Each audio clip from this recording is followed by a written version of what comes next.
I feel like Slee Ricketts without me in the mix is going.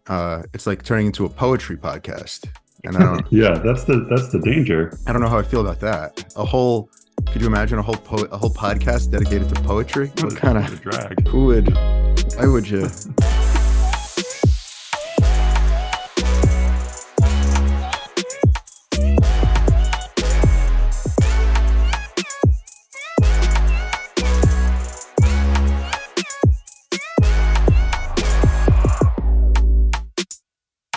I'm Matthew Buckley Smith, and you're listening to Slee Ricketts. Thank you all for listening. And thanks especially to all of you who've taken a moment sometime recently to recommend the show to a friend. That is the way in which people learn that this is a show at all. Thank you also, especially to all of you secret show subscribers. You've been lively on the Substack chat. If you are a subscriber and you've not yet joined, then please do go check out the Substack chat, or just jump in and argue about why Christian rock sucks, and or just lurk. All are welcome. If you have not checked out the secret show yet, then go to sleerickets.substack.com, put in your email address, and I will get you a free week's trial, so you can hear what's up there and see what you think. I think you will. I think you'll like it. I think it is good.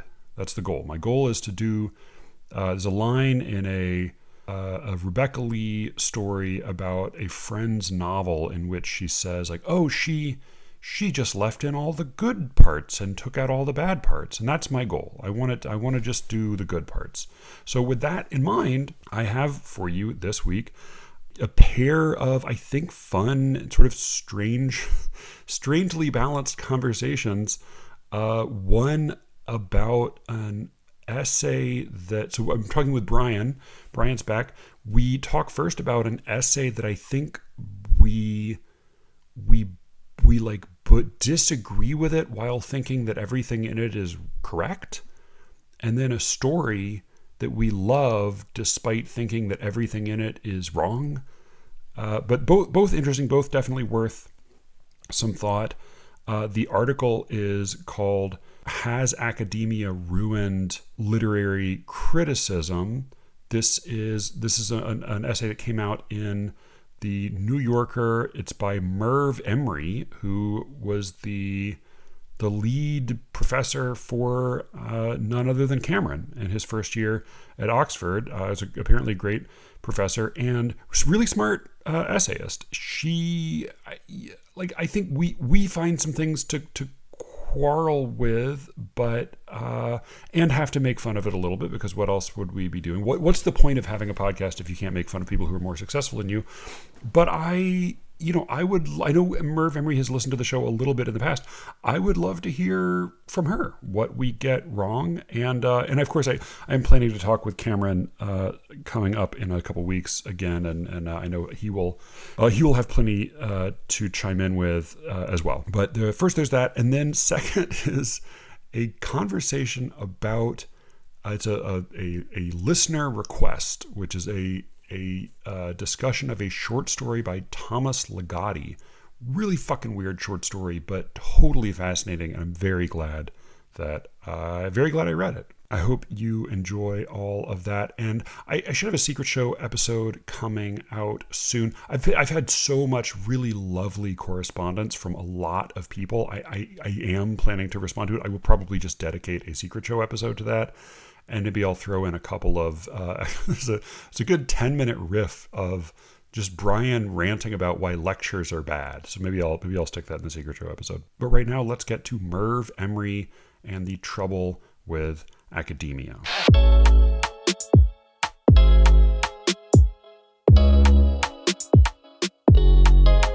We're gonna talk about the short story and the essay, correct? Yes. Which I am rather ambivalent about both of them, I think, in an interesting way. I'm excited to discuss them both. They have, I think, nothing to do with each other. Are we going to somehow try to tie them together? One is literature, and one is about literary criticism. And so in that sense, they are connected. One is fiction, and the other one is written by someone who lectures on fiction. Reads fiction. Yeah. reads fiction. Oh, that's what you do as a student. You read fiction at Oxford, and then as You she's not a Don, but she's a she's he was like Cameron's personal person, his first is name. that true? Yeah. That's so funny. For whatever that means. But yeah, But I guess it's not such a coincidence because like that's why we're reading an essay by this person. That's why her name leapt out at me. Yeah. We wouldn't be right. So it's not like, can you believe that this person is lecturing?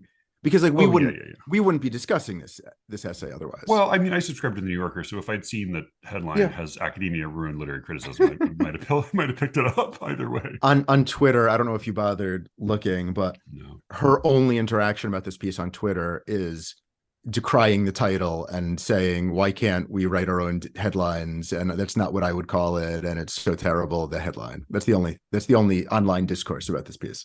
Which is an odd way of a piece with some of the other stuff in the essay that like I found both charming and frustrating. And it also felt like she's like a young, hip, like professor, or whatever you call them at Oxford, but she also seems like almost intergenerationally out of touch with like the way people in America talk about some of this stuff. And that she's like, hey, I heard this funny thing from Avenue Q. I'm like, wow. I know. And the way she's like, who's really funny on this is Nietzsche. And like, it's not that she's wrong about any of it. It's like, oh, this is like, it's not the way somebody who's an American would write about any of this stuff.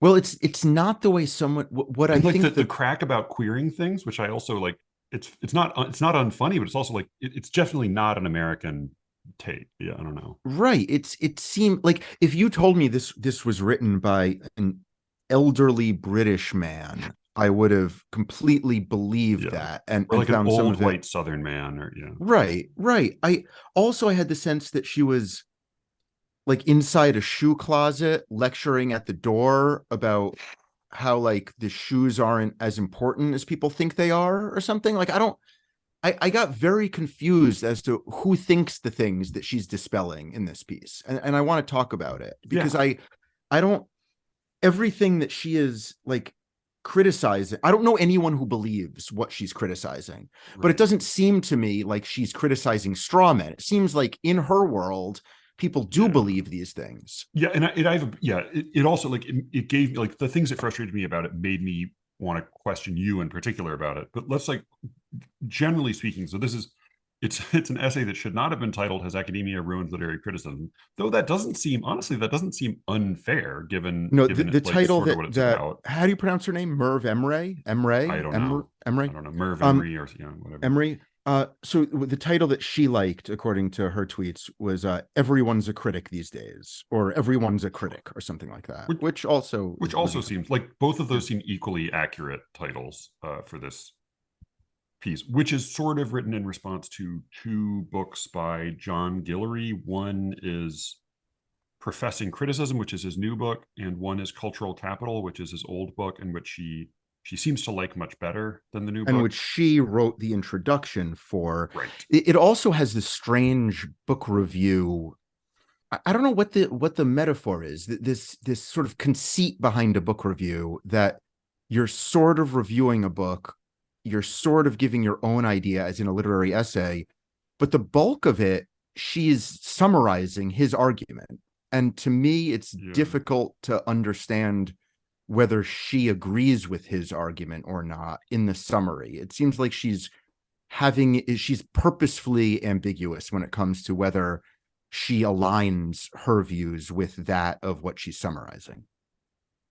Yes, and that's partly what I wanted to ask you about, because, and I think I was very sympathetic to most of this essay. I didn't have time, but like it did make me want to reread What is Minor Poetry, because like, does Eliot say minor poets are superior to major ones? I don't think he says that, but maybe, I mean, I need to reread it. But like whether or not she's arguing with straw men, I had like the Parl Siegel feeling of being like, yeah, I feel sympathetic to a lot of this criticism, at least. And you're right that she seems initially just to be kind of conveying the criticism of at least Cultural Capital and then partly the new book as well. Here she quotes from Guillory: "This is a world in which some of us can specialize in the study of cultural artifacts, and within this category to specialize in literary artifacts, and within literature to specialize in English, and within English to specialize in Romanticism, and within this period to specialize in eco-criticism of Romantic poetry.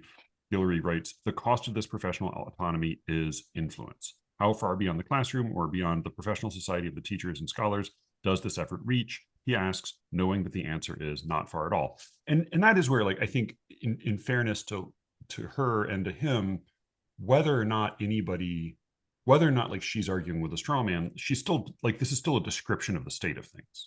Absolutely. And I think a very clean one. You know, Yeah. I think this Guillory guy is absolutely right. Is it a guy? I assume it's a guy. I don't know why I assume it's a guy. John Guillory, yeah. John, yeah. So I think Guillory is right in talking about the absurd specialization of college professors. But everyone knows that, right? So Yes. I'm a little bit confused as to what the larger point is. That, like, even those of our listeners who went to college, 50 years ago, all the way through those of them who are currently in college, they know that their literature professors are hyper specialized, and they know that their literature professors have no contemporary cultural influence. Right. I don't think anybody's pretending that either one of those two things might not be the case. So that's where I get confused by this piece. I think that it does a really good job of discussing the irrelevance of professors, but who is arguing the other side of that? Who is lamenting that? What is this in reaction to? That's what I got a little bit confused by. Well, and what I think, like, is a meaningful, and it is sort of, it sounds like the central point of his earlier book, which seems to be the one she really likes. Here, this is from her earlier. She says, to be, and this is like, I just found this to be such a both like accurate and depressing sentence. To be the kind of person who could translate the Iliad in 1880 or do a close reading of a poem in 1950 or queer a work in 2010 was to be manifestly the product of a university and to reap economic and social rewards because of it. Whether one spoke of the Western canon, the feminist canon, or the African-American canon, the idea of a literary canon was a form of cultural capital. So I think, like, his point and her point seem to be that whether or not anybody thinks English professors have cultural influence, or whether or not anybody thinks that they're not a joke by studying such bizarrely, invented and narrow slices of fields, the work they are still sweatily doing is not actually critical work. It's the work of cultivating cultural capital. It's the work of like maintaining a significant, if crumbling, social status. Right. And it's the coin of an ever shrinking realm, right? Yeah.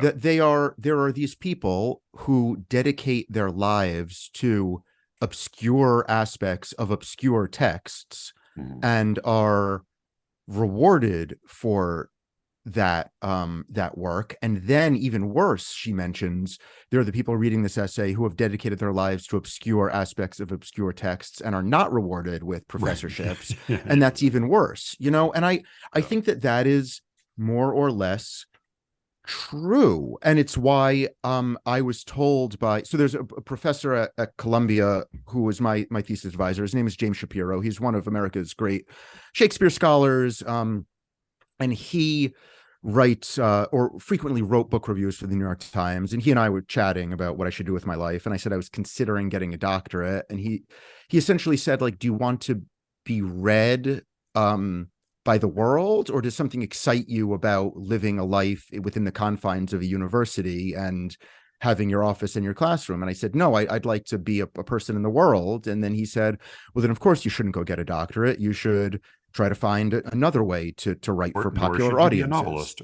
Right, exactly. And to me, that was really great, if somewhat curmudgeonly, advice. And I followed it. I don't think I have the analytical mind to become a great professor. I definitely was a hard enough worker to have gotten the doctorate and then hoped. But I think that everybody knows, maybe not everybody. I think that it is, I assume the majority of our listeners know that to go get a doctorate in English literature is to fight both the political battles of the university and the intellectual battles of increasingly obscure areas of focus. And I think that is best summed up in in what I think is the heart of this piece. Tell me if you agree or not.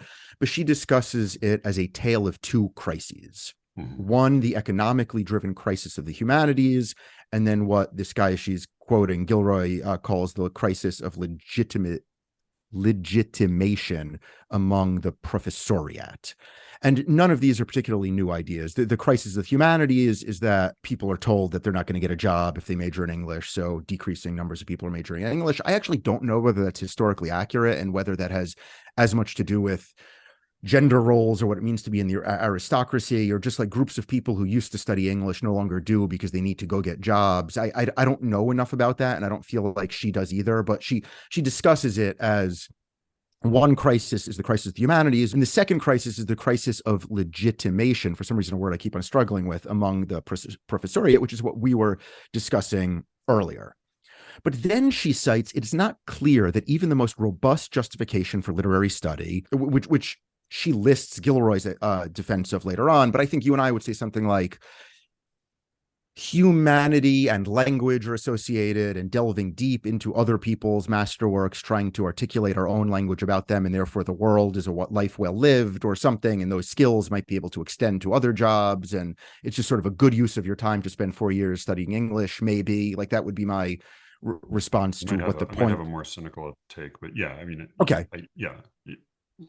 I think both of us would still be more cynical than John Gilroy, who gives a strangely comprehensive account of all the things. Right, and enumerated all the reasons why one might too. But then the author of this essay, Emery, says it's not clear that even the most robust justifications of literary study would be effective in the face of the overwhelming socioeconomic pressures. So that's what we talked about. The rise of new media. I don't know what that means, but does that mean websites and social media? Because if so, why would websites and social media make English and humanities courses less appealing? And the decline of prose fiction as a genre of entertainment, I also don't know if that's true. I don't know if you have more Americans today reading prose fiction than 50 years ago. I just don't know the answer to that. And they're thrown in as givens. Whatever the case may be, she continues, the hard truth is that no reader needs literary work interpreter for her, certainly not in the professionalized language of the literary scholar. Again, this has always been the case. So I'm a little bit confused as to what the argument is. Soon, Gilroy writes, the knowledge and pleasures transmitted by literary criticism in the university may become a luxury that can no longer be afforded. It has always been a luxury. The question is whether it can be afforded or not, but that has to do with institutional funding, I think, more than how it benefits humanity in the way that she seems to say it is. And then she finishes the paragraph, when the future bears down on us, and barring a miracle or a revolution, it's a matter of when, not if, how will we justify the practice of criticism? And I've never met anybody who is justifying the practice of criticism in the way that she seems to think that we are all doing now. So again, my take from this piece is that I agree with nearly everything she's saying, except in the premise, which is that there's a crisis, or that it used to be one way and now it's another way. Maybe it used to be this way when Virginia Woolf was writing, but then she quotes Virginia Woolf saying now everybody sucks, when criticism was really good. It was 100 years before that. So we're going back 100 years, citing someone who's going back another 100 years, saying when criticism was valuable. And I'm confused by this premise. I don't quite get it, because I am 20 years out of university, and everybody then knew that literary criticism was absurd, and people still know it now. And I mean, it was absurd in a different way, perhaps. I mean, when I was at Columbia, I took classes with some of these people who seem to be now discussed as like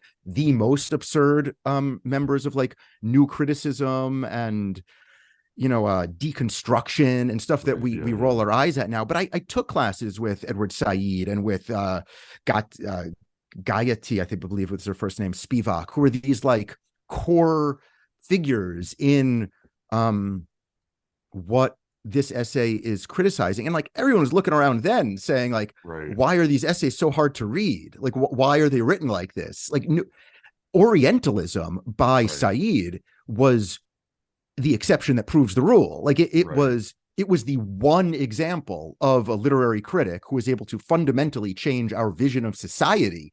And that was so exciting. And that book, I think, still holds up spectacularly. But it wasn't like there were a million of these books. There was Orientalism, and then maybe one or two others, and a whole bunch of academics trying to accomplish something similar using vocabulary that was very difficult to parse within sentence structures that was either agrammatical or at very least ungenerous to its readers. So I am interested in what is pressing now about this, because again, everything she says I think is true, and I don't know who is arguing the counter.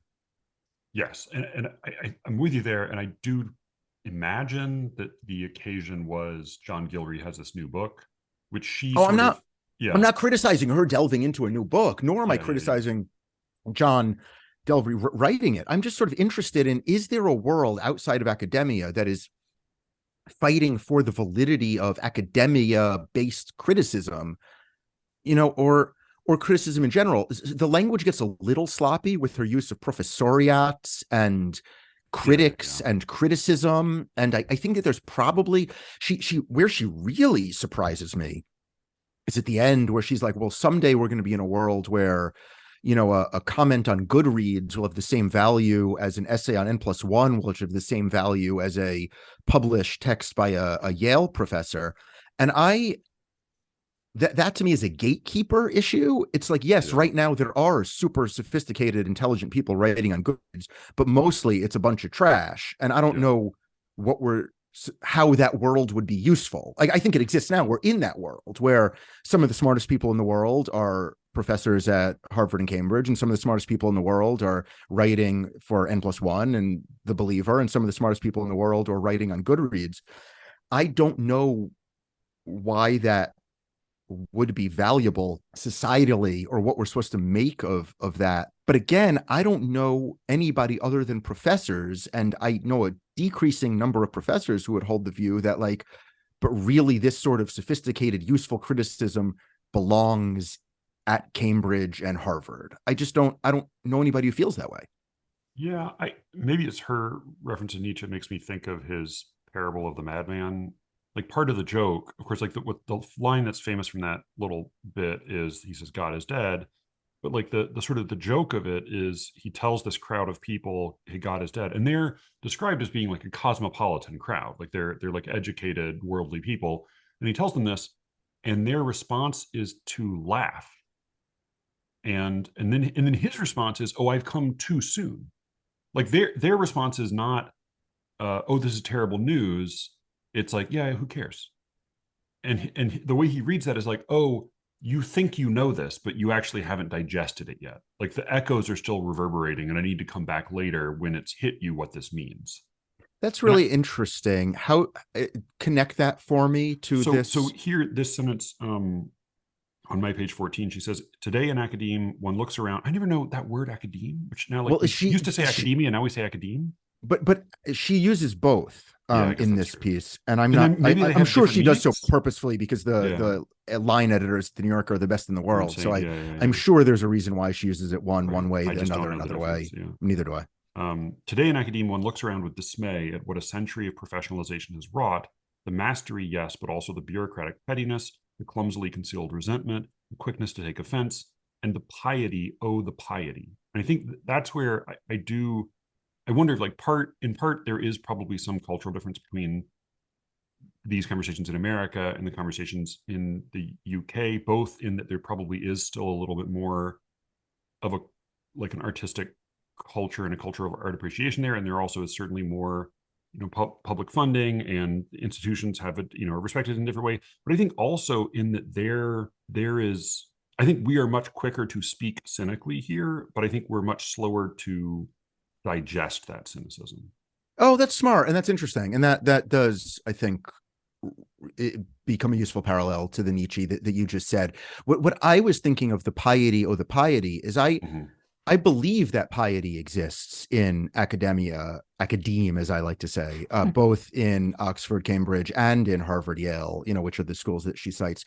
But I have never been to a more pious place than the one party I attended thrown by N+1, and another party I attended thrown by the New York Review of Books. Like the piety there certainly rivaled, if not exceeded, the piety of Columbia, Yale, Harvard, Princeton. You know, so I think anybody, the piety of Sleerick, it's like we have a sort of ironic piety because the purpose of at least my episodes on this show is to like roll my eyes at everybody's piety when they come on discussing poetry with sincerity. But I think that the poets talking about poetry and literary essayists talking about literary essays, whether at a university or in the back room of an office that they've rented, are the most pious people in the world. And I think it's fun to laugh at that, but I also think like people who've dedicated their lives to studying literature, like better be pretty serious about literature. Like it makes sense for these places to be pious, because like these are, to continue the analogy of the use of the word piety, like piety, these are the grand cathedrals of literature, right? Whether it's the English department of Cambridge or the back office of the New York Review of Books. Like if these places aren't pious, who will be? One of the funny things about especially like an academic, social or cultural environment is that everybody can laugh the same smirking laugh, thinking that they're the rebels, right? Like, like the people who are the most pious would also express all the sentiments that she expresses here. They just would be thinking they're expressing them about someone else. And a target that she brings up that is, I think it's Guillory's framing, is the scholar activist. Is that what she calls it? Yes, it is. And that was but that's the big transition that she refers to from when people stop taking the text as text. The tenure radical, which is a New Criterion guy's term. Yeah, the scholar activist. For the scholar activist, the proper task of criticism was to participate in social transformations occurring outside the university. The battle against exploitation, she claimed, could be waged by writing about racism, sexism, homophobia, and colonialism using an increasingly refined language of historical context, identity, and power.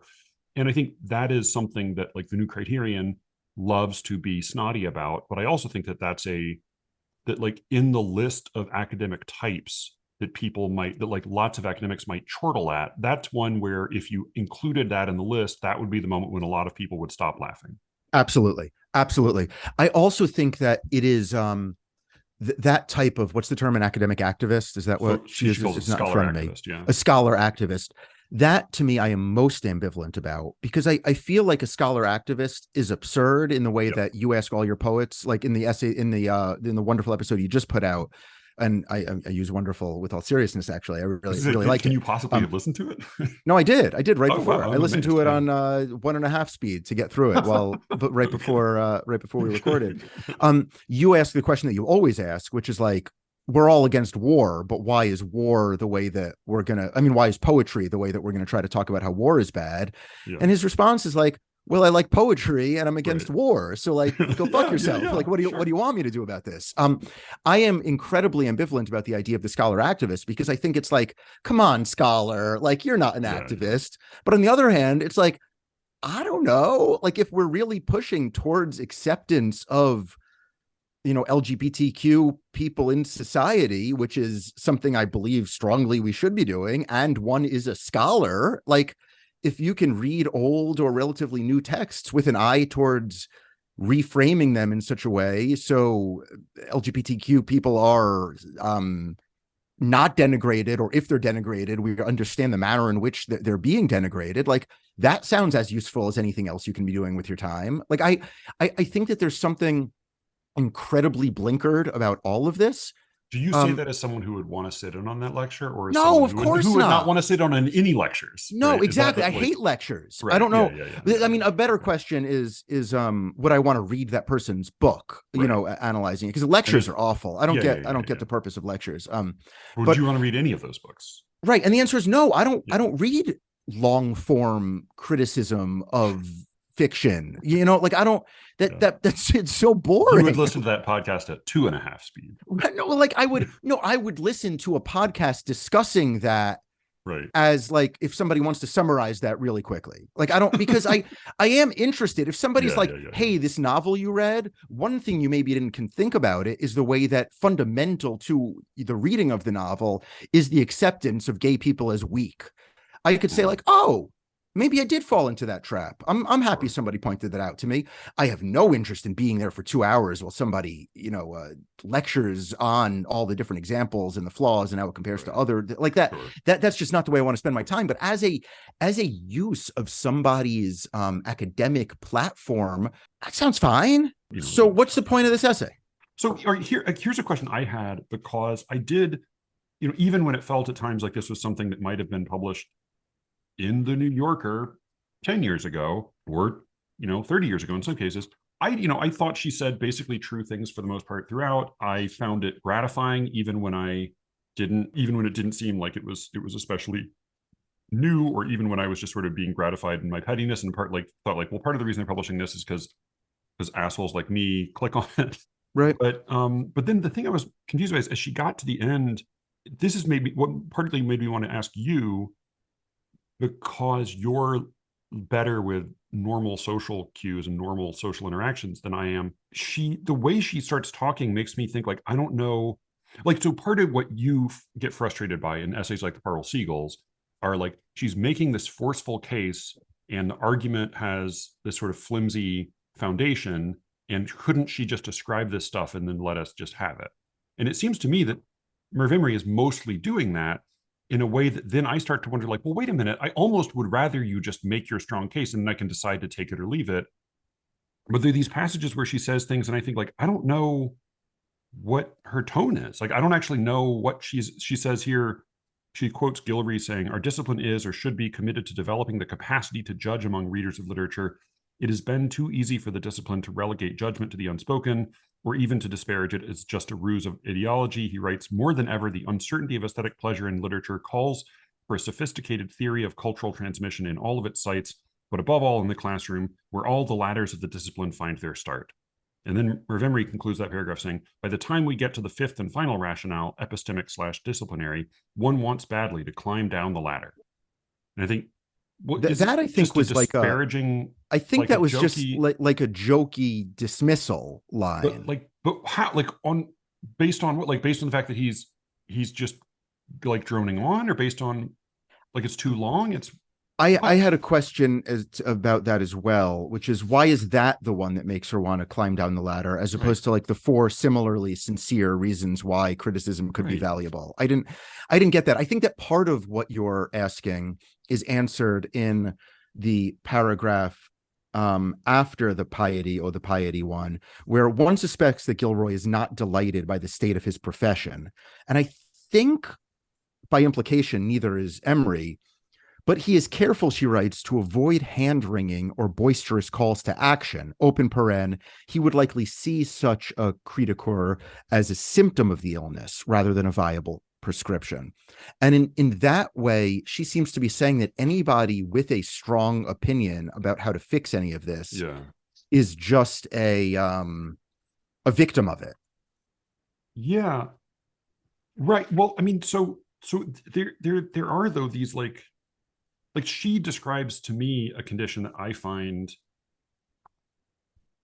sadly, like, not new, but definitely infuriating. But then her account of all of the different responses to it is weirdly double-edged, or like cagey, where like there's several moments where she'll say things like, "Somebody of this description might find this stirring," or somebody like an unemployed scholar might be vindicated by this passage. But then the way she frames it, you think like, wait, should he not be? Would that be foolish? And then she goes on later to say, like, when he's praising N+1, and I wanted to coin like your little rant made me think of like we need like Platzer's law, which is like a subculture can only be refreshingly unpretentious when viewed from the outside. But like Right. he has this claim where he says such Right. sites as N+1 and whatever disclose the widespread desire for an engagement with literature and culture that is more serious than the habits of mass consumption and that demands new genres and forms of discourse. And then she says, he does not develop the point further, yet one suspects, given what such magazines and blogs can afford to pay, that any prospective contributor will have hold a job or several Here one catches a sudden glimpse of a future in which the scholar critic kaleidoscopes into many hyphenated identities: the critic copy editor, the critic community organizer, the critic assistant, the critic Amazon warehouse associate / Uber driver. I leave to one side the critic of independent means and the critic who married into money. And I think, like, who's she making fun of? Like, is she making fun of him? Totally. Is she making fun of Yeah. all of them? Why are you I leaving don't- those people to the side? What, like, Also, should we not have N+1? why is this Should a we- sudden glimpse into the future? That's the part that confused me about this. Oh yeah, that's the definitely present. That's like the That's recent the past present. and the, yeah. And this is where she shows how out of touch with what she's writing about is, where she's like, I could imagine one day where someone would need to write critical essays and work at an Amazon warehouse. Like, What I do you have a think is good happening? friend who does that. You know, Yes. he's really that's got to be a UK thing. he's really frustrated because he has to work the night shift at the Amazon warehouse, you know, and Yeah. what he wants to do is publish more critical essays, you know, like that's not this fanciful possibility. And then I it's just the way read an essay in 2010 by Durs Grubine, who's a German poet, in which he said, like, you know, it's tough being a poet because some people on the street, they don't even think I deserve my poet's pension. Yeah, exactly.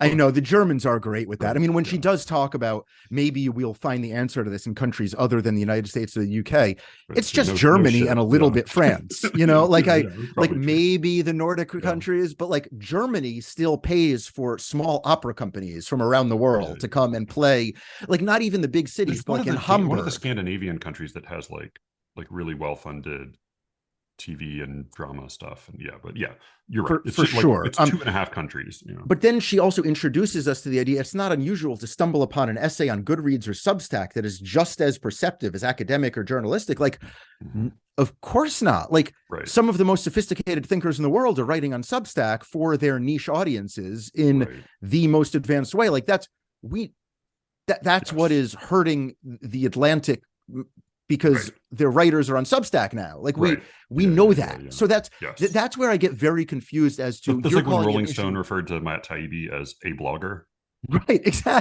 Exactly. It's this way of, it feels like she wrote this 30 years too late. And I'm interested in this because she is one of, I think, the world's experts on criticism. That's what she writes about. So I'm wondering if whether this is because she is so grounded in the last 300 years, the major changes that have come over the last 5, 10, or 20 years don't feel as natural or sort of the air we breathe to her as they do to me. Because I would never care about what a Yale professor is writing about, but I would perhaps pick up an issue with a Believer or read a Substack. Like, so it's So the idea that like literary criticism may have to be deprofessionalized before its practitioners will allow themselves to openly embrace aesthetic judgment or to speak in the voice of the lay reader once more, which again is happening all the time, every day. Right, exactly. And it's and Substack is a fascinating example of real specialists and generalists and dilettantes, but specialists in certain areas who are real experts, not wanting to write for the New York Times because of the variety of demands, but being able to make, you know, between $30,000 and $600,000 a year, writing about their specialty areas in sophisticated ways, from tech to poetry to politics and everything else. So the idea that it turns out $30,000 a year is not the floor at Substack. That's not the minimum you can earn there. But I am. Sorry, I know. I'm saying it is possible to earn 30, just like it is possible to earn 600. And most people earn nothing and do it as a hobby. But I think that's great. Like, it seems totally reasonable to me. And then some people are discovered off Substack and brought into the New York Times, so they have a bio that allows them to get an agent and write a book. And then some people are just happy to stay on Substack and write for their audience there. And all of this is happening, and there is a dynamism there. I remember having this type of conversation that she is writing about when I was 22 in college, wondering whether I could be what my professors were, because I thought my professors were so extraordinary. But I can't remember the last time I had a sincere conversation about how extraordinary professors are since then.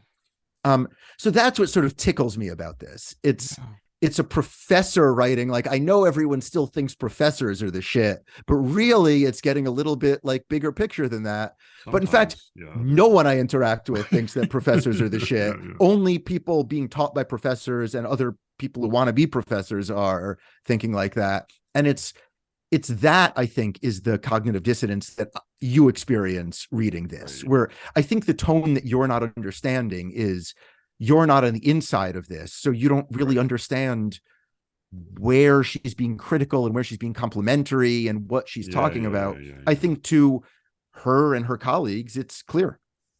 Yeah. Well, I would be interested to hear if Cameron has any special insight into this. And I know she apparently at least sometimes listens to the show. So I would love to get her on to tell us everything we got wrong or to tell us about whatever else. Good. Shall Yeah. we talk about Purity, a story Yes. by Thomas Ligotti? Yep. So Thomas Ligotti, I first heard of because people claimed that he had been loosely plagiarized by Nick Pizzolatto. Do you remember when Nick Pizzolatto read at Hopkins, or were you there for that? Read at Hopkins. So Yeah. Nick Pizzolatto is Yeah. Pizzolatto. I think it's Pizzolatto. Pizzolatto. Nick Pizzolatto is the auteur behind HBO's 3 seasons of True Detective.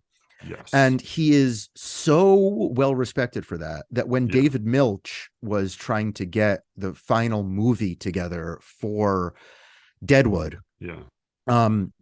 and was suffering some at the same time, was in the beginning of having Alzheimer's, he brought in Nick Pizzolatto to help him write that movie. He is considered one of the sort of grand television showrunners now, in sophisticated ways. Yeah. And A he's few written years, some other movies and things. And yeah. a few years before that, they brought him in to audition for a role as a professor of fiction in our program at the Johns Hopkins writing seminars.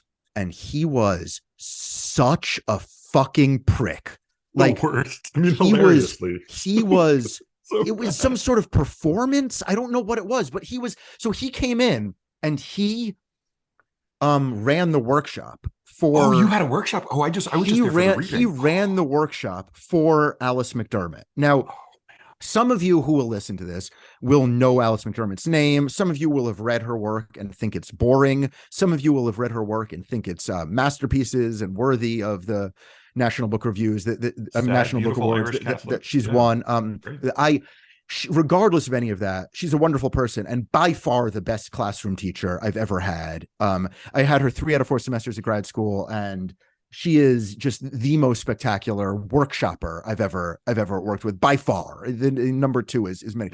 So it seems like a really like gentle, kind human being, and brilliant, and just brilliant and gentle and kind and caring, and and she found a way for the workshop to function in that, like, it was helpful and not just people trying to impress her. And she had these like 12 or 15 basic rules that she would always go back to. Not that you had to use the rules, but at least that you would understand that this was the sort of a way to think about fiction. And it's helped me immensely. And I actually wanted to bring that up in discussion of the word purity.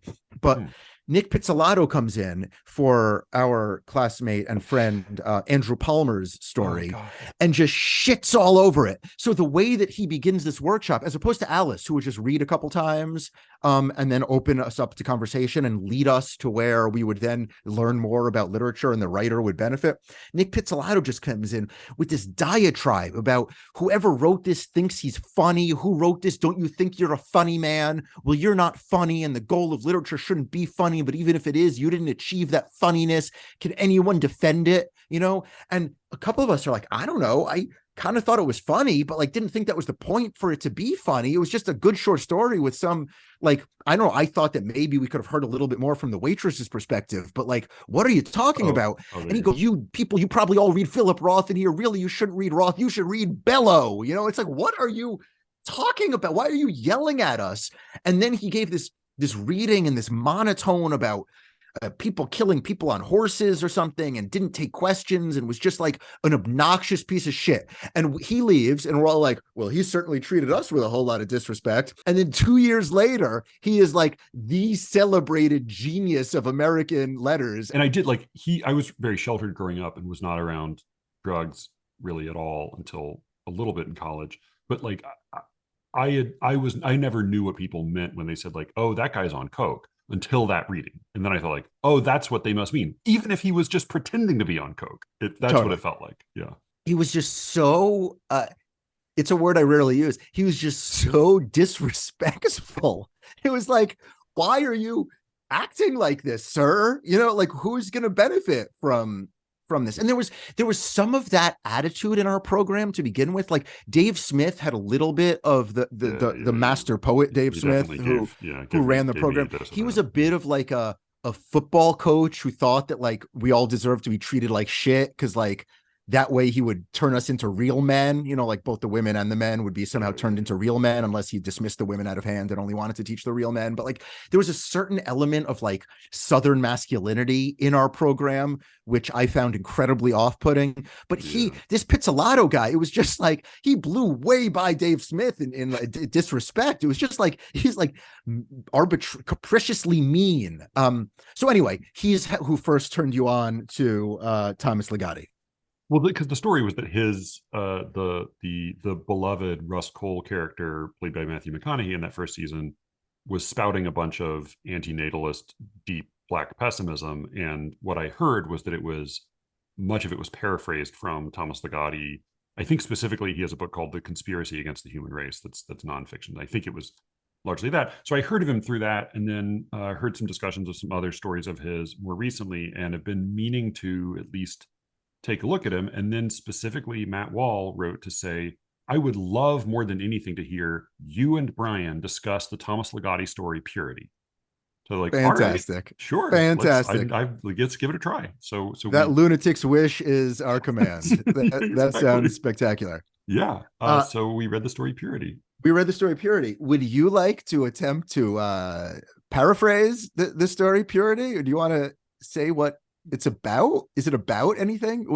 Is there a plot? Would you like to tell the plot? There is a plot. I feel like just reading the first paragraph to start isn't a bad introduction, because because as much as anything, part of you won't get a sense of the story unless you get a sense of the voice and like the things that are very present and the things that are eerily absent in this story. So yeah, well said. This is the opening paragraph.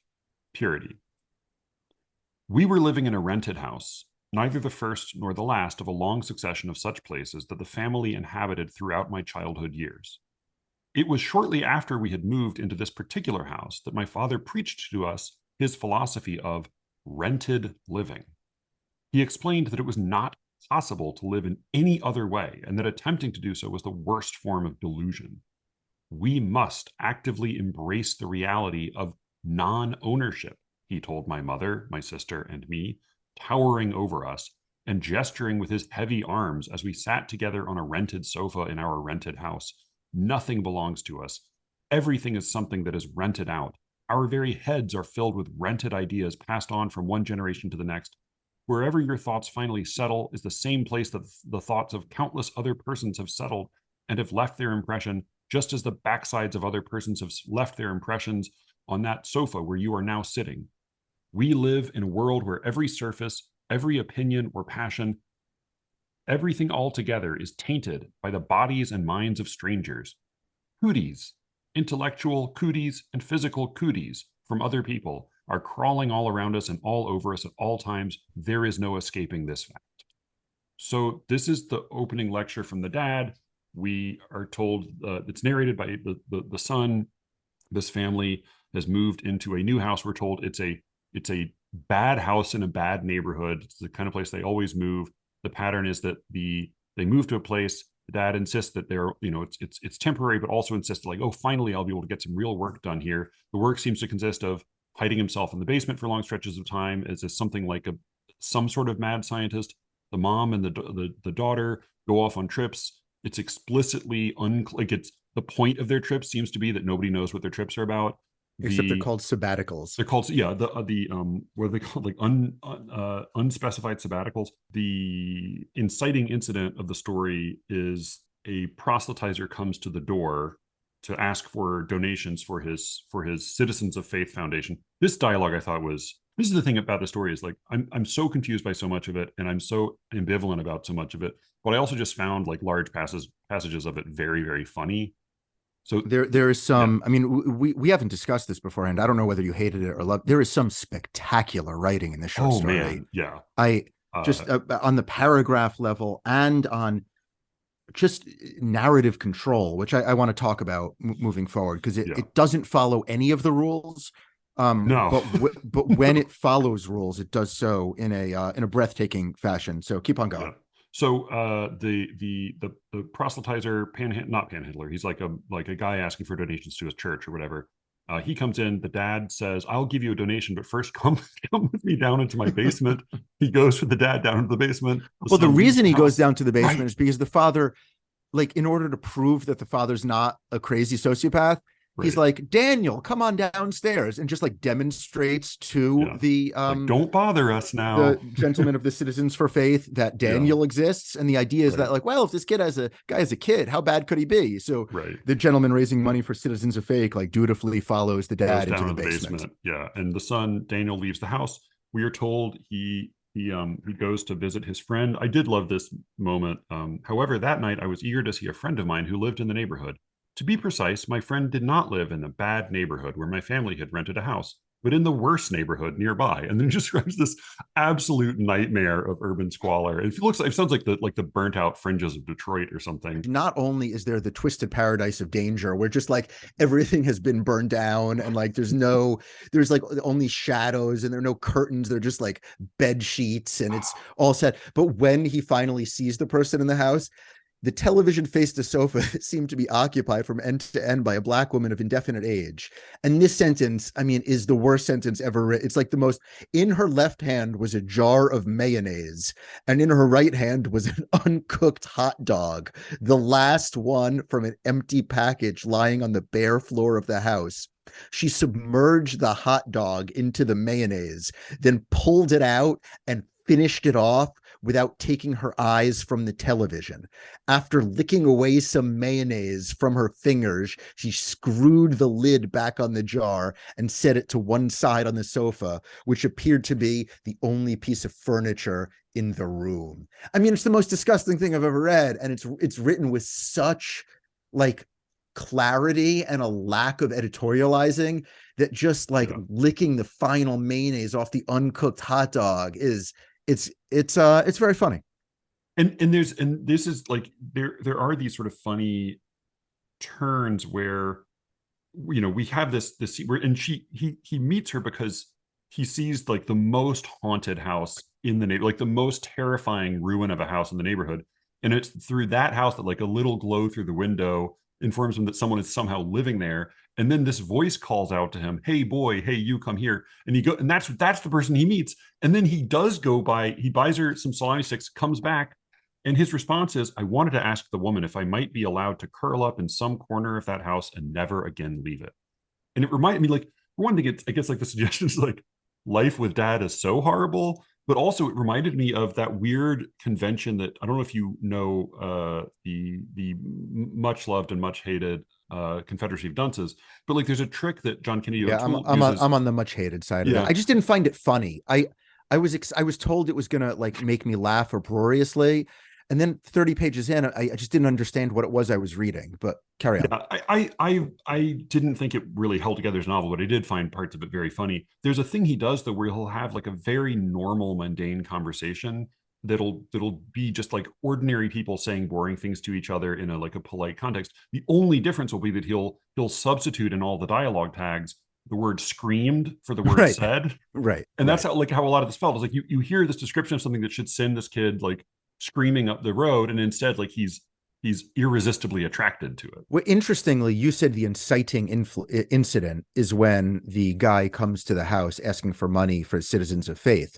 I would argue that there are two completely separate parallel inciting incidents and almost two completely separate parallel stories. And I had a hard time with the chronology the first time I read it. Because of some of that weird, So what's strange about this is coincidental to the moment of this Citizens for Faith guy coming to try to raise money. Yeah.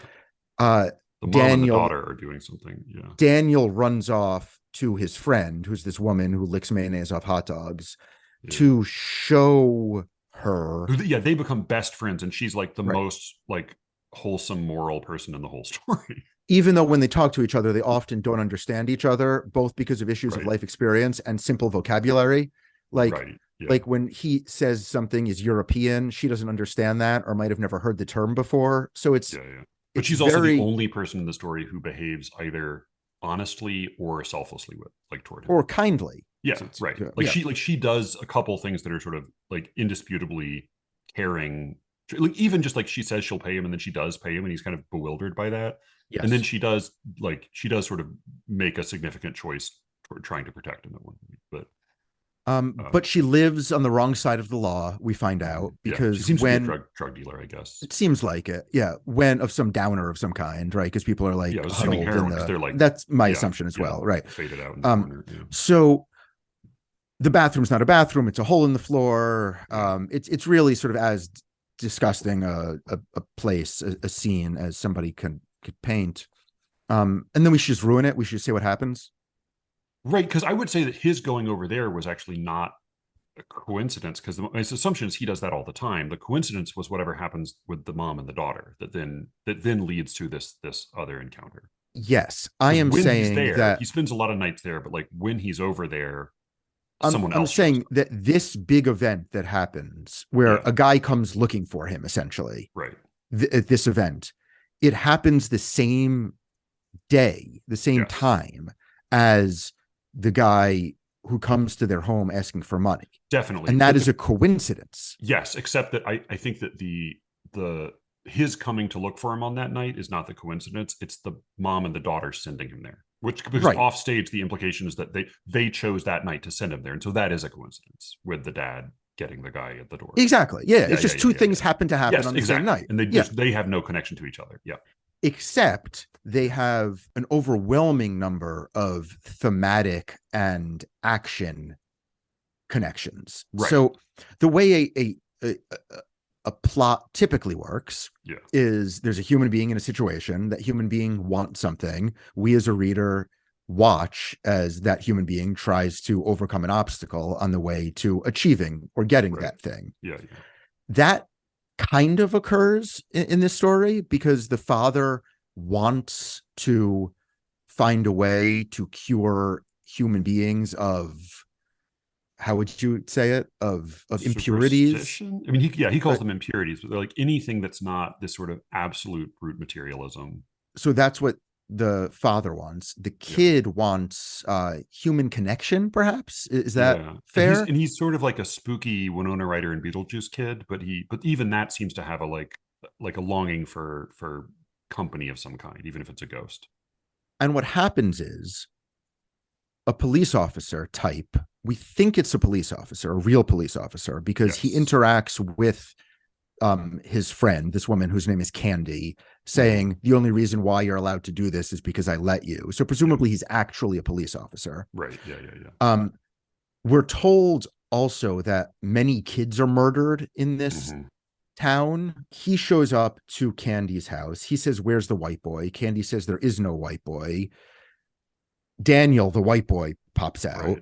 The police officer says, "Come with me, I'll take you home." Daniel knows that he won't end up getting home. And so he uses this magical weapon that his father constructed for him to protect him against evildoers, presumably. Right. And Daniel then stabs the police officer with this magic weapon, who kills the police officer immediately. Right. And after that, a series of odd events occur. So the guy is dead or close to dead. They strip him of his clothes and money, including his boxers. Daniel is shaken by what he sees underneath the underwear of this dead guy. All of them are. Like they start to pull. They're all shaken by it. Stop when they see what's under the boxers. And then they dump the dead guy into the basement of this house, which is used as a shithole. Daniel then gets home, and there is another dead man who has been robbed of his money in a basement at his home. So although the plot doesn't work as A leads to B leads to C, we have this sort of aggressive parallel between basements with robbed dead men in them.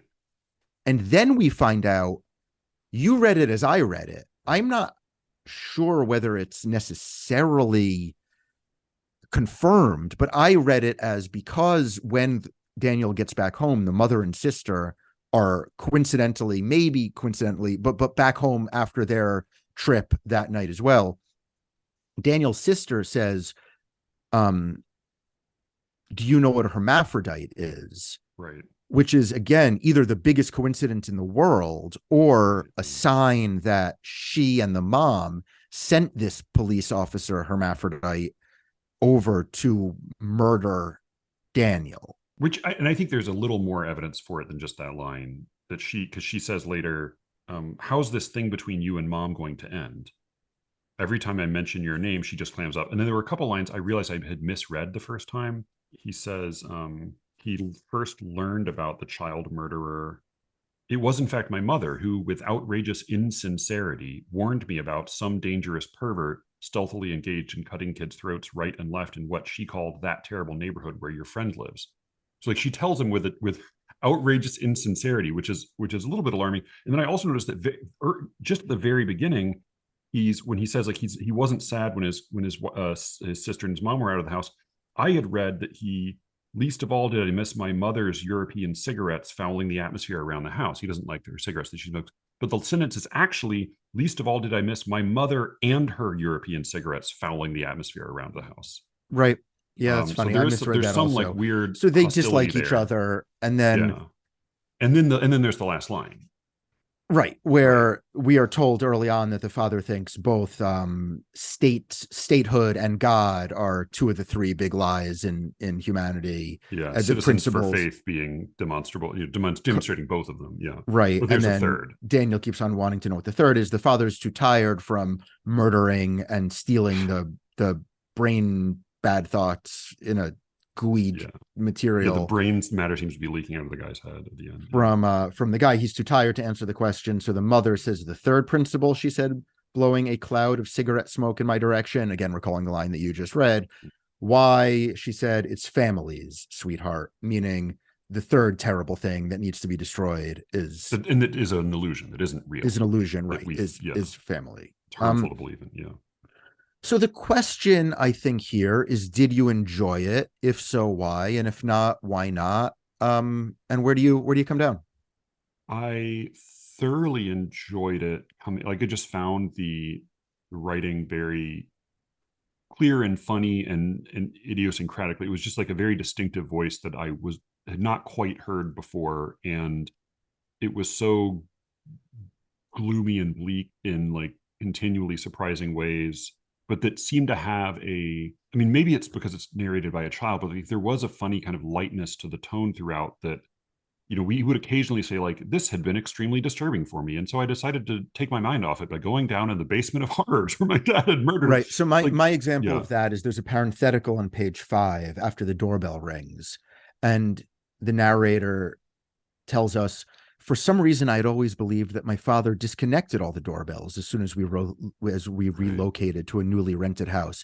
That for some reason does so much work, because it's like as a kid, you don't really know what's going on, and we know that he's older now, and he's like, it doesn't have that aggressive sincerity. That's what I didn't like about the orange spelled backwards story. That for some reason is like, it's just a guy trying to tell a story which he knows he doesn't fully understand, and there's a straightforwardness to it, a conversational honesty that I found after the horrifying touching. Like salami and mayonnaise scene, he says, that was how I came to know my friend Candy.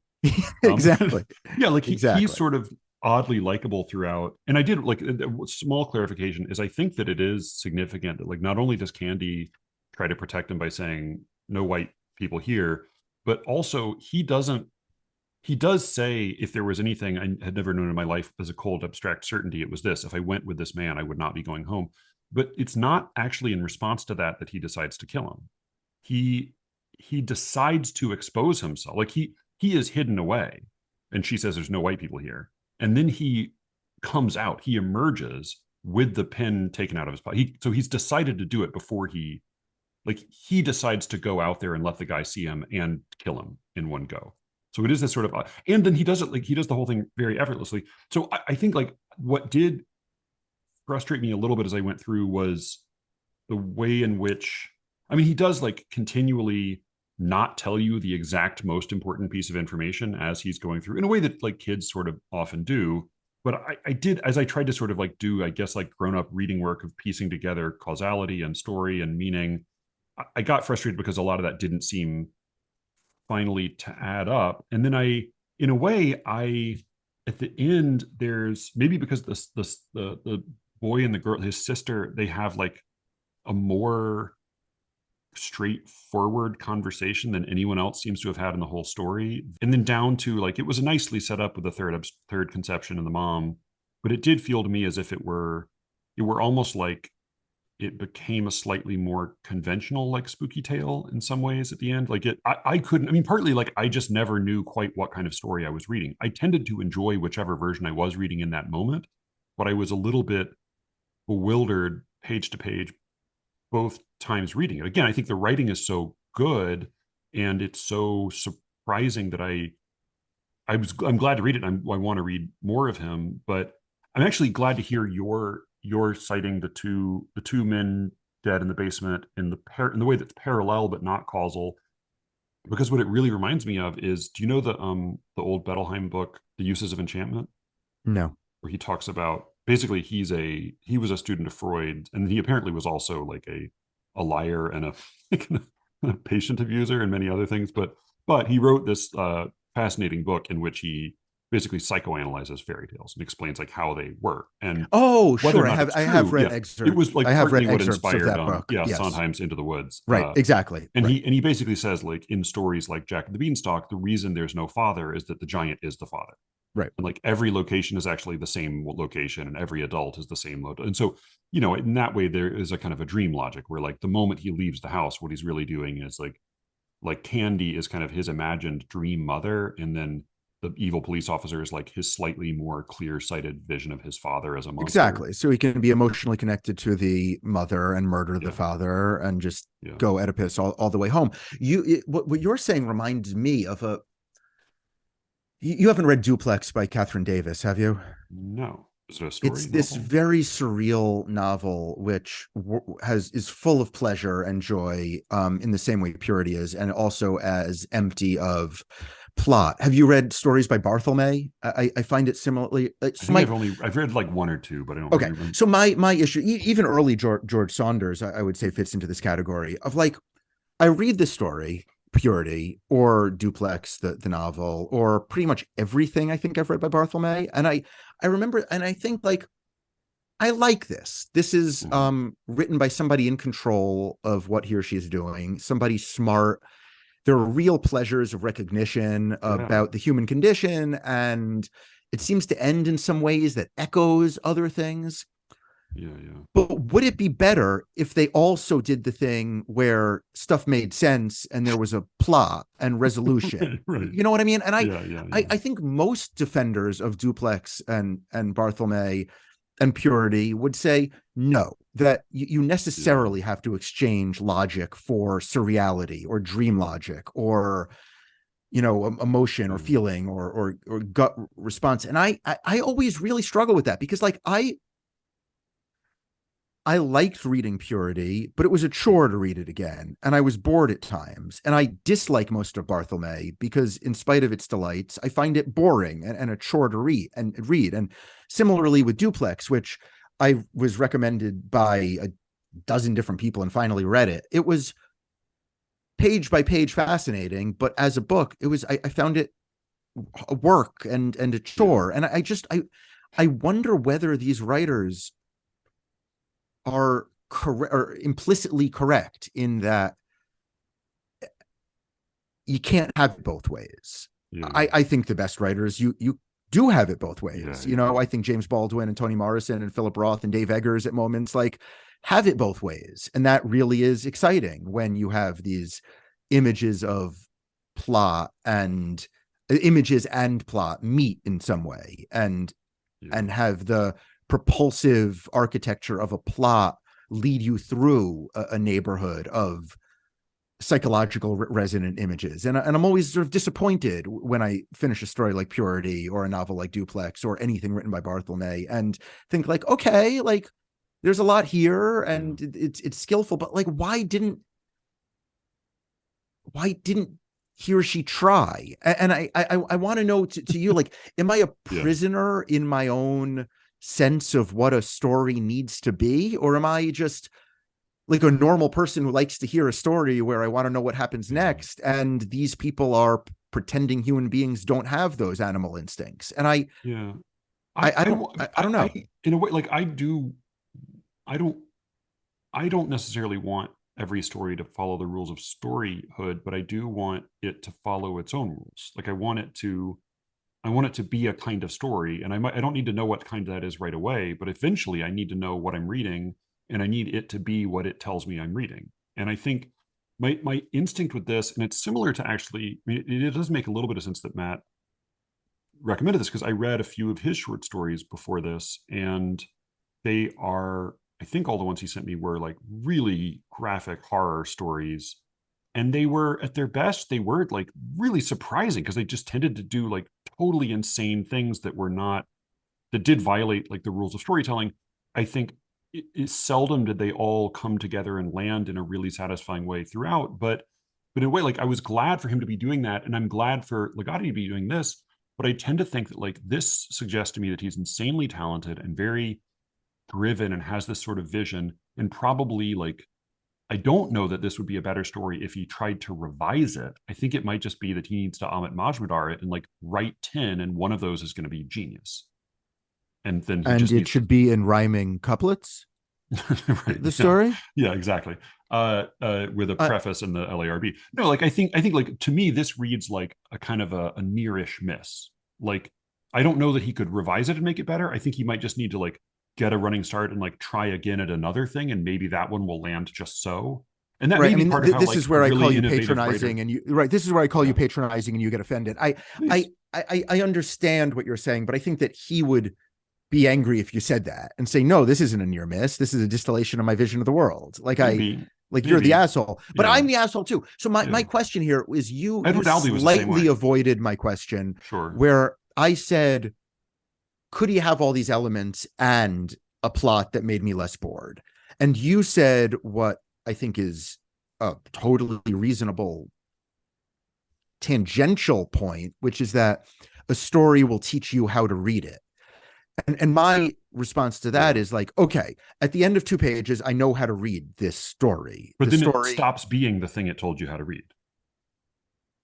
Well, I don't know. If there's no such thing as anybody belonging to anything, and the father's doing secret experiments, and the rest of us were banned, and my mother ran away for reasons I didn't understand, and then we continue not understanding stuff like that seems to follow those rules. My question is, regardless of how we are taught to read a story, do you want to read a story where you're taught to read it in this other way and it satisfies that even perfectly? It perfectly satisfies it if it doesn't have the elements of storytelling that I enjoy. I mean, I tend to like stories that have that like develop and take advantage of convention. Like I don't like boringly predictable stories, but I do like stories that use causality, that use plot and recognition and reversal and these things that we know are old conventional ideas, but are conventions for a reason. That tends to be what I find most satisfying. However, I love discovering new things that can work. And I think there may be a kind of writer, and I was saying like Edward Albee was very much this way. He was a huge asshole. He also refused to revise, but he would write one masterpiece and then 9 pieces of shit. And he wrote Who's Afraid of Virginia Woolf, right? He wrote Who's Afraid of Virginia Woolf. He wrote Zeus Story, was his first big first play, and it is great. And I actually sent it to Max. I thought, like, you may be a similar kind of writer. Like, Zeus Story shouldn't work. It's a terrible concept for a play, but it's totally captivating and bizarre and like wrenching. And then he writes Who's Afraid of Virginia Woolf. He writes most people consider 3 Tall Women to be one of his other good ones. I think it's pretty good. Little Alice is controversial, but I think it's worth it. And then I think the other like great play he wrote was A Delicate Balance, which is like I realize it's the opposite of Banshees of Inisherin. Like Banshees of Inisherin is a story about, and it's written by another playwright, Matt Martin McDonough, but it's about like two old friends, and then one of them says, "I don't want to be friends anymore." I like that And play. I like that movie. I've had very mixed feelings about it, but I found it fascinating to watch. What did you dislike about it? I And this spoiler alert, we're going to spoil Banshees of yeah, Inisherin, yeah. which you really should listen to. So can you in the show notes, if you include this part, tell them at what time they can come back and No, I have hate it doing not. that. All right, so People always say like, "Oh, do elaborate notes where you tell me at what time you talk about everything," and I think, "Oh, go fuck yourself. I don't want to do okay, that. It's that's a lot of fair. work." All right, I can go fuck myself. Sorry to have suggested that generosity to your listener. What did you dislike about Banshees? I it it seemed to me at times to take a kind of a stubborn, like a narrative stubbornness and cruelty as like hard thinkingness in a way. Like it felt a little bit like I'm going to be so awful here that like the only reason you can't handle it is because you're not really you're kidding yourself. And I thought like, well, I don't know. Like there are plenty of stories that have, I mean, like Dogtooth is fucking hard to watch, but it does seem to like I can care about and follow the character throughout in a way that doesn't feel just like cruel and arbitrary. And a lot of Banshees felt cruel and arbitrary to me. And I like would say great cruel. actors, I would like say amazing cast, cruel, amazing yes. everything about it was so good. But I would say cruel, yes, but arbitrary, no. I mean, the donkey choking on the finger was arbitrary, and that didn't no, need but to that was one of the happen. most like human little turns of like that was one of the Exactly, but best that parts of the movie. I Yeah. agree. So that's where I mean, cruel insofar as everybody suffers, but arbitrary. It did feel like what he set out from the beginning went to its natural, if not extreme, conclusion, and I got a kick out of that. Where it's rare to me that unless you're watching some John Wick silliness where just like everyone dies except for him at the end of every movie, like having the extremity of the conclusion borne out from the premise, I found thrilling in the Banshees movie. Yeah, I don't know. It felt to me like Oedipus, where uh, it turns out he's not Jocasta and Laius' son, but she still kills herself and he still tears out his eyes. It just feels like it just ends in horror, but with nothing is revealed and there's no resolution. Like there's no Yeah, that's connect. You interesting. know, Part of the way that I and like might, the poor dumb guy dies, yeah, and we're like, what? yeah, I don't know. I didn't understand why he died. My take on that is I think the playwright here, the screenwriter, was trying to give the impression that he was giving a fully honest, not patronizing, not blinkered view of these people in their full humanity, but was really sort of doing the opposite, where they were like wind up dolls and they just did exactly what like an idiot would do and what like an artistic lunatic would do. And I don't feel it was as generous a film as people are talking about it as being. I thought it was sort of a very ungenerous movie. No, but it's totally ungenerous. But I got a kick out of it. I found it. I thought the combination of its, I think, inarguable physical beauty with its extremity in moments where I didn't expect it to go extreme was exciting to me. Do you remember the Coen in a way, I'm sorry, in the same way that A Distant Episode by Paul Bowles was, where it kept on getting more and more. I have the same feeling about both of those. Exactly. No, and that's why I bring it up, because like it has the same like we're gonna God is clockmaker, like we're gonna start this character and then we're gonna watch it go, and instead of ending it when we would normally end it, we're just gonna let it go and go and go, and it keeps on getting more and more brutal. And I think I like the story for the same reason I like the movie.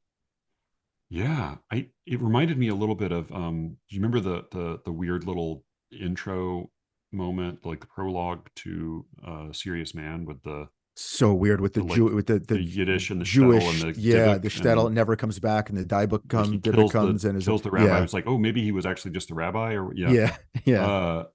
And I felt like as a very brief preface to a movie that also involved like a sense of like an uncaring fate or whatever god, but like a totally human and like, you know, like tangible present main character in Michael Stuhlbarg or whatever his name is. Like there was enough that I could connect with and feel like a human being in proximity to, that as a little like absurdist preface to that, I thought it had some value, but this felt like that was the whole movie.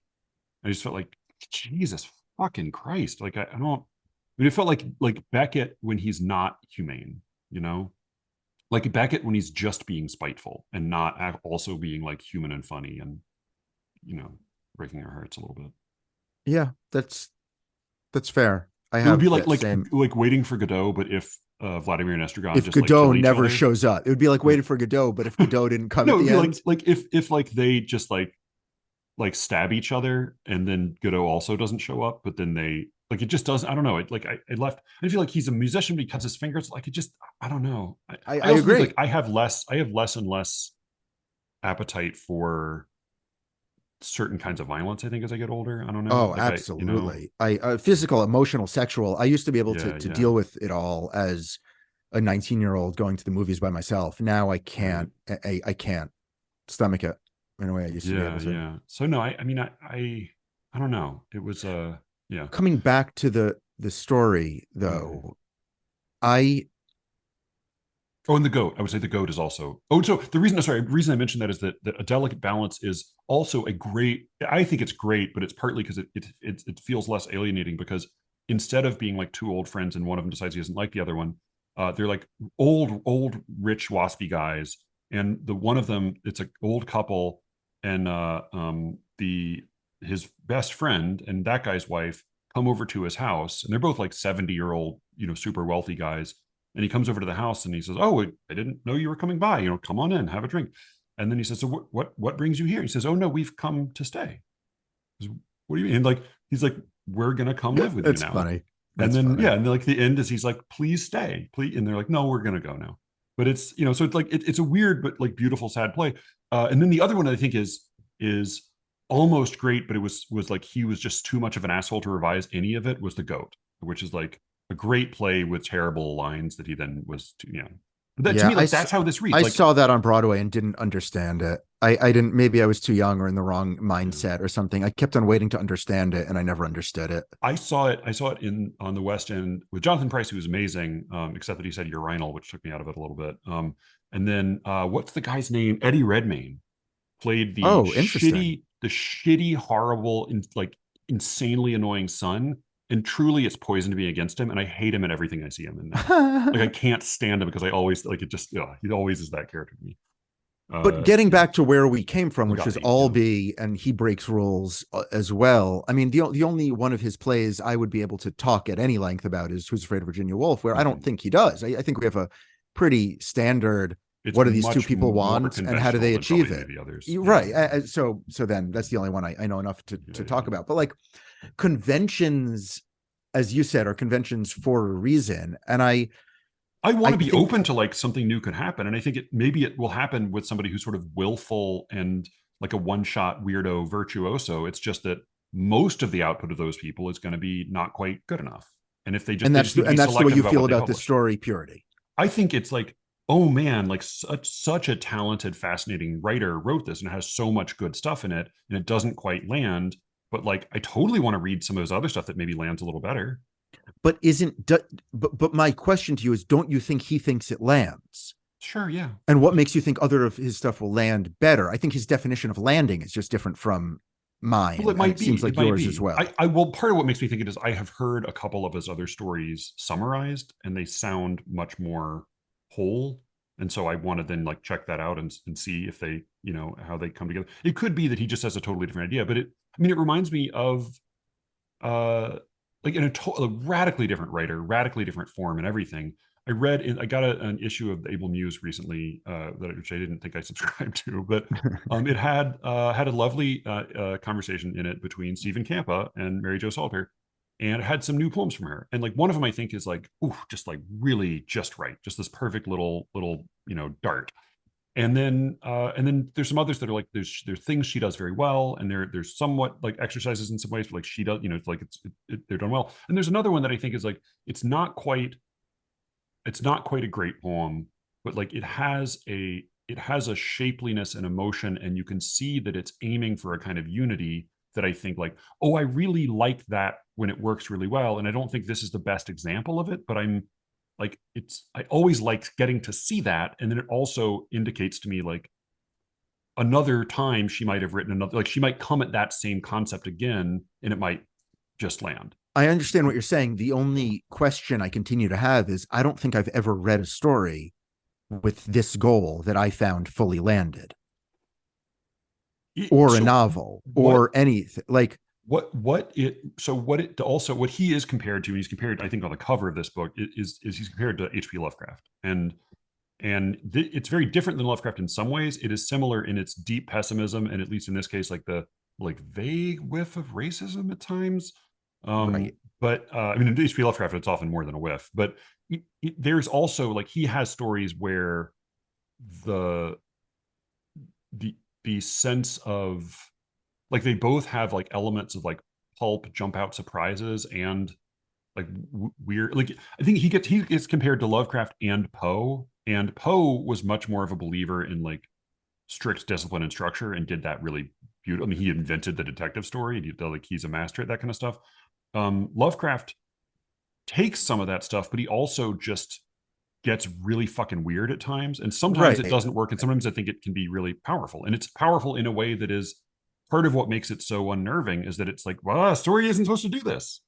Right. But I feel I read a book, The Shadow over something in Shadow over Smith. Innsmouth. Yeah, I It's a short read story. Yeah, yeah, yeah. I read that short story Yeah. and liked it and Yeah. felt like there Yeah, was yeah, yeah. more of an arc that I could follow. And then I read Mhm. a bunch of other stuff that seemed like it was aiming for something similar, but the arc was displaced by imagery and Mhm. shocking moments and Yeah, stuff. yeah. I don't. Yeah, not all of them land, but I think some of them land, and some are more conventional than others. Yeah. Right. I'm just wondering whether, and I'll read the rest of this book. By the way, Grotesco is a terrible name for a collection. No, is Do that you not? Oh no, but I read that as a as making fun of itself? I think no, I mean I think he seems like part of his shtick is fuck you, reader.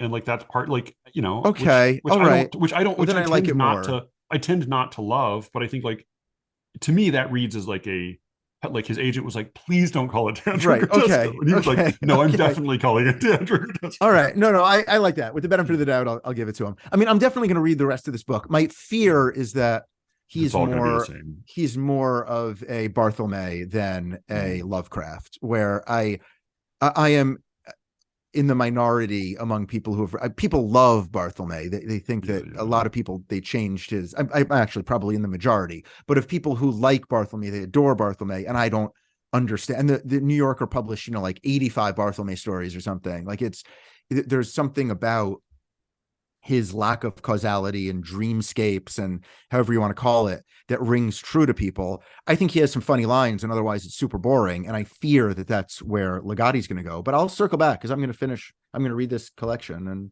and see if I'm wrong.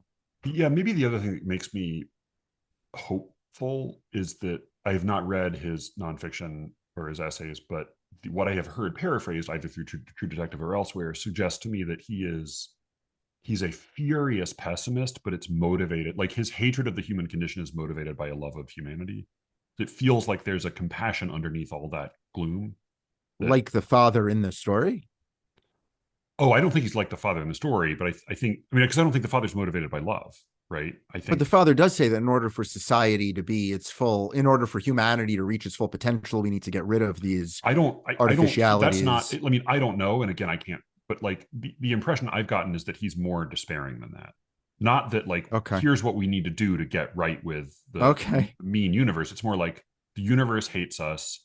We can't fight it. We can't get better at this, but like, it is a tragedy that this is how we live. Like he seems to be motivated by compassion, even if he has no plan or hope.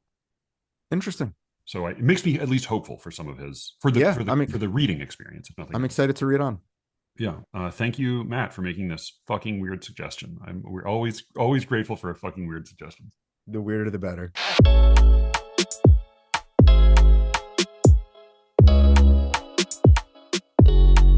That was this week's show. You can find Brian, as always, on Twitter at @bplatzer, where he is. I think he's still a blue check, though I don't know if I don't know what the I don't know what the current rate of inflation is on blue checks there. And you can reach me at sleerickets@gmail.com. I almost forgot my own fucking email address. sleerickets@gmail.com. Please do let us know what you think and what you disagree with, as per usual. And if you are Merv Emery, then please do chime in and tell us what we were missing in that article. Or if you're Thomas Ligotti and you wanted to tell us to to look harder or give up quicker, I would also appreciate that. If any of you, like Matt, have a request for a particular episode, something in particular you'd like to hear us dig into, that's also always welcome. And with any luck, I will be speaking to you again very soon. Until then.